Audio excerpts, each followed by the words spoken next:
കുറച്ച് ദിവസങ്ങളായിട്ട് നോക്കി കഴിഞ്ഞാൽ സോഷ്യൽ മീഡിയയിലുണ്ടെങ്കിൽ ഡോക്ടർ ആയിഷയെക്കുറിച്ചാണ് സംസാരം പൊയ്ക്കൊണ്ടേയിരിക്കുന്നത്. അതിൻ്റെ ഇടയിലുണ്ടെങ്കിൽ പല കാര്യങ്ങളും കുത്തിക്കയറ്റിയൊക്കെ വിടുന്നുണ്ട്. ആയിഷ ഉണ്ടെങ്കിൽ കണക്ക് തൻ്റെ ഭർത്താവ് തൻ്റെ കയ്യിൽ നിന്ന് ഒരുപാട് പൈസയൊക്കെ വാങ്ങിച്ചിട്ടുണ്ട്, അത് തിരിച്ചു വേണമെന്നുള്ള രീതിയിലൊക്കെ ആയിരുന്നു പറഞ്ഞിട്ടുണ്ടായിരുന്നത്. അതിന് വേണ്ടി ഉണ്ടെങ്കിൽ പോരാടുകയും ചെയ്യുന്നുണ്ട്. ഈ സമയത്താണ് ഒരുപാട് പേര് ഇതേ കണക്ക് അത് വളച്ചെടുക്കുന്നുണ്ട്. ഇതേ കണക്ക് ആയിഷ ഉണ്ടെങ്കിൽ മതത്തിനെതിരെയാണ് പറയുന്നത്.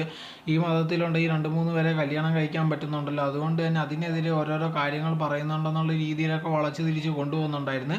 സോ അതിന് മറുപടി എന്നുള്ള രീതിയിൽ ആയിഷ ഉണ്ടെങ്കിൽ ലേറ്റസ്റ്റ് ആയിട്ട് പറയുന്നുണ്ടായിരുന്നു, ഞാനുണ്ടെങ്കിൽ ഒരു മതത്തിനെതിരെ ഒന്നും പറയുന്നില്ല, ഞാനുണ്ടെങ്കിൽ ഇതേ കണക്ക് മതത്തിലുള്ള ആൾക്കാരുടെ അടുത്ത് ഒരുപാട് സഹായം ചോദിച്ചിട്ടുണ്ടായിരുന്നു ഇതിനെക്കുറിച്ച്, പക്ഷെ അവരുണ്ടെങ്കിൽ തന്നെ ഹെൽപ്പ് ചെയ്യാനോ ഒന്നും വന്നിട്ടില്ല.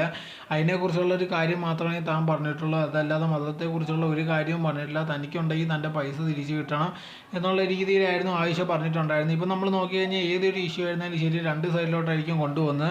ഒന്നുണ്ടെങ്കിൽ എങ്ങനെയെങ്കിലും ഒരു വർഗീയത അല്ലെങ്കിൽ വേറെ എന്തെങ്കിലും രീതിയിലൊക്കെ ആക്കാമെന്നുള്ളൊരു ശ്രമമായിരിക്കും നടക്കുന്നത്, അതല്ലെങ്കിൽ ബാക്കിയുള്ളവർക്ക് എന്തെങ്കിലും ഗുണം കിട്ടുന്ന രീതിയിൽ മാറ്റാൻ ശ്രമിക്കുന്നതായിരിക്കും. എന്നാലും ഇവിടെ ആയിരുന്നുണ്ടെങ്കിൽ അതൊരു വർഗീയത രീതി കൊണ്ടുപോകാൻ ശ്രമിക്കുന്നുണ്ടായിരുന്നു. പക്ഷേ ആയിഷ ഉണ്ടെങ്കിൽ തനിക്ക് അതിൽ അങ്ങനത്തെ ഉള്ള ഒരു കാര്യങ്ങളൊന്നും പറഞ്ഞില്ല. താനുണ്ടെങ്കിൽ തനിക്കുണ്ടായ ഒരു അനീതിയെക്കുറിച്ച് പറയുക, അതിന് തിരിച്ച് ന്യായമായിട്ടുള്ള എല്ലാ കാര്യങ്ങളും ചെയ്തു തരാൻ മാത്രമേ പറഞ്ഞിട്ടുള്ളൂ എന്നുള്ള രീതിയിലായിരുന്നു ആയിഷ പറഞ്ഞിട്ടുള്ളത്.